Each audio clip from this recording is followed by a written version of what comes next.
ರಾಜ್ಯ ವಾಲ್ಮೀಕಿ ನಿಗಮದ ಅಧೀಕ್ಷಕ ಚಂದ್ರಶೇಖರನ್ ಅನ್ನುವಂಥವರು ನಿನ್ನೆ ಶಿವಮೊಗ್ಗದಲ್ಲಿ ಆತ್ಮಹತ್ಯೆಗೆ ಶರಣಾಗಿದ್ದಾರೆ. ಅವರು ಬರೆದಿಟ್ಟಂಥ ಡೆತ್ ನೋಟು ಆಶ್ಚರ್ಯಕರವಾದಂಥ ಅನೇಕ ಸಂಗತಿಗಳನ್ನು ಹೊರಗಾಕಿದೆ.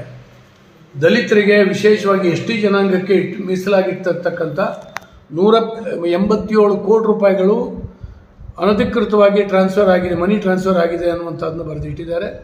85 ಕೋಟಿ ನಿಗಮದಲ್ಲಿ ಮಿಸ್ಅಪ್ರೋಪ್ರಿಯೇಷನ್ ಆಗಿದೆ ಅಂತ ಹೇಳಿ ಬರೆದಿರ್ತಾರೆ. ಇದರಲ್ಲಿ ಯಾರ್ಯಾರ ಕೈವಾಡ ಇದೆ ಅನ್ನುವಂಥದ್ದನ್ನು ಬರೆದಿಟ್ಟಿದ್ದಾರೆ. ಮಂತ್ರಿಗಳ ಕಚೇರಿಯ ಕೆಲವು ಸಿಬ್ಬಂದಿಗಳ ಹೆಸರನ್ನು ಬರೆದಿಟ್ಟಿದ್ದಾರೆ. ಇವೆಲ್ಲ ನೋಡಿದಾಗ ಈ ರಾಜ್ಯದಲ್ಲಿ ದಲಿತ ಜನಾಂಗಕ್ಕೆ, ಬಡವರಿಗೆ ಇಟ್ಟಿರ್ತಕ್ಕಂಥ ಹಣವನ್ನು ಹೊಡೆದು ತಿನ್ನುವಂಥ ಅವ್ಯಾಹತವಾಗಿರ್ತಕ್ಕಂಥ ಕೆಲಸ, ಭ್ರಷ್ಟಾಚಾರ ಮೀರಿ ಬೆಳೆದಿದೆ. ತಕ್ಷಣ ಇದನ್ನು ಸರಿಯಾದ ರೀತಿ ತನಿಖೆ ನಡೆಸಬೇಕು ಮತ್ತು ಯಾರು ತಪ್ಪಿತಸ್ಥರು ಅವರನ್ನು ಅರೆಸ್ಟ್ ಮಾಡಬೇಕು, ಕಾನೂನು ಕ್ರಮ ತಗೊಳ್ಬೇಕು.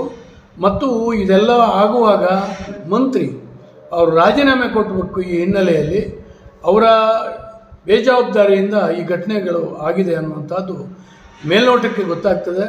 ಖಂಡಿತವಾಗೂ ದಲಿತರಿಗೆ ಮಾಡಿರ್ತಕ್ಕಂಥ ಮೋಸ, ದಲಿತರಿಗೆ ಮಾಡಿರ್ತಕ್ಕಂಥ ವಂಚನೆ ಕಾಂಗ್ರೆಸ್ ಸರ್ಕಾರ ಯಾರನ್ನೂ ಕೂಡ ಬಿಡೋದಿಲ್ಲ.